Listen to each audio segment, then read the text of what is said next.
component of this year. They were a big component of last year. And we've had a lot of announcements on delays this week. So one being Super Nintendo World, which was originally scheduled to open on the 4th of Feb this year, so just about 3 weeks away, has from Universal Studios Japan have actually delayed the opening of the game. So Japan is suffering through, a big wave of coronavirus right now. Obviously, they're hosting the 2020 Olympics this year in June, July, and they are, even Nintendo's trying to get behind the push for the Olympics. That's part of the reason why they wanted to open up Super Nintendo World before the Olympics happened. But just given with everything that's going on, probably not a great idea to get a whole bunch of people into a very small area, and crammed into like little amusement rides. It's not even that it was not a good idea. They can't because they're in a state of emergency in that region. Yes, true. Yeah, and it's one of the hardest hit areas as well, where Universal Studios Japan is. Also, we have Ubisoft's Extreme Sports title, which you're into, Swinny, Riders Republic, which had been delayed until later this year. Originally, it was coming out next month. Avalanche's Hogwarts Legacy is delayed to next year. And Capcom's new IP, Pragmata, has been pushed back to 2023. So were there any ones that you wanted to tackle there? Oh, look, that Rise Republic, it's interesting because you could kind of see that coming by the fact that they'd been so silent on that game. Outside of some stuff that I've seen them put up on the YouTube, there was no news articles really coming out about it. I think a lot of people had forgotten it existed. But there's no buzz about that game either. There is no buzz, no. And there's part of me that's interested in that game, but I don't like the whole crazy colourful anarchistic look of it. That's not what I'm into the game. I'm looking to it because it looked cool to mountain bike down a mountain, so. Well, because I've, I listen to a lot of gaming podcasts, and it was kind of interesting to hear people's reaction to it.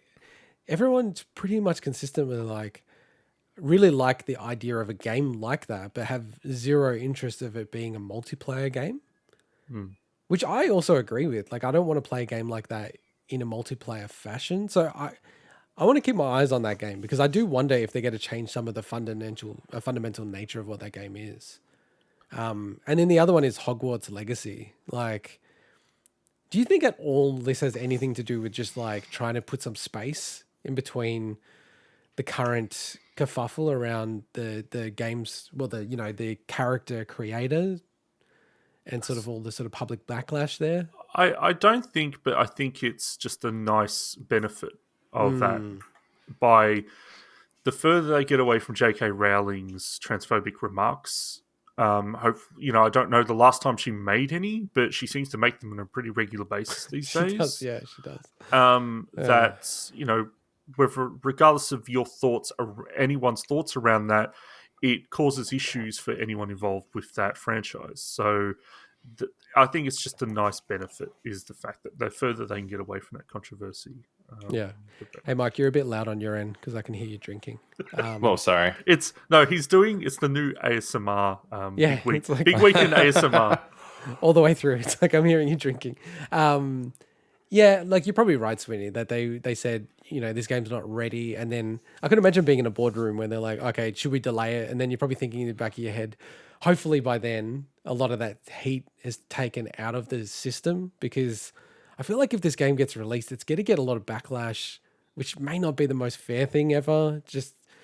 I get that people don't like the creator, but there's a lot of devs that are working on this game and they're going to suffer because of one person's opinions that, 99% of people don't agree with. So there's a lot of people that don't care about any of that stuff and just want to play Harry Potter as well. That's true. That's true. Yeah, and Pragmata is interesting that it's already been delayed, because I didn't know there was a release date for that game. So what's weird about that is, and I don't know if I've got this 100% correct, but so a bunch of release dates got kind of confirmed in a recent PlayStation video that they put up, and I think they've since taken down or modified around some of that stuff. So that was around Sony's CES presentation, so the That's Consumer right. Electronics Show, and they had the original video at the end of that had in very fine print, but everyone's always reading every single detail of these things. They had a whole slew of the games, and it actually said like Feb 2022 and blah blah blah blah blah, and then that's all been removed, that final final slide. So I don't know what's going on with Sony, because remember, this happened multiple times now with Sony. I know the Like whole with Demon Souls on yeah. PC and Final Fantasy 15 on, it was. They've That been was so Getting strange. people's hopes up. Oh, well, they definitely will, dude. Like, because Final Fantasy, almost all of them have come out on PC eventually, and the one with Demon's Souls, that's kind of interesting if that came to PC, because that does actually make me go, oh, should I get a PS5? Because I really want to play that game on PS5. But yeah, no, this game coming out in 2023, I was like I said, I didn't expect it to even come out this year or next year, so I was kind of surprised anyway that it was supposed to come out like that soon. Because it looks cool, it looks different, it looks weird. And Capcom have been doing a lot of good stuff recently. All right, let's move on to the next story. So